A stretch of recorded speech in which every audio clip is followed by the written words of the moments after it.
Today we are having the antique car show, and we have over 350 cars being judged in various categories, and it's really fun to come and see these different cars. So we look for a pristine restoration. The car is clean, the car has the correct equipment on it, and the car isn't rusty, it's all clean and tidy. So there are lots of little aspects that we look at, just so we can compare vehicles, because the goal is to find what's the best car among this group here today. It's a chance to gather. We draw from 3 different states. People have an interest in cars, but they also have an interest in history and parks and just being out in nature after not being able to do that for a very long time. So it's a really nice day to come out and enjoy.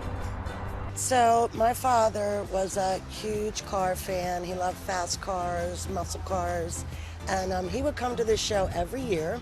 And so we brought our car here, and we have his fireman's helmet and some pictures of him displayed as a tribute to my father, since this was his favorite car show. We are having some bands come out to play live music. We have food vendors, we have the flea market going, we have some children's activities, and then we have tours of the house today. So lots of fun stuff today. To commemorate Juneteenth at the car show, we have invited visitors to speak with interpreters at our slave quarter cabin, where they talk about and learn about the enslaved men, women, and children who were here in the 17th and 18th centuries.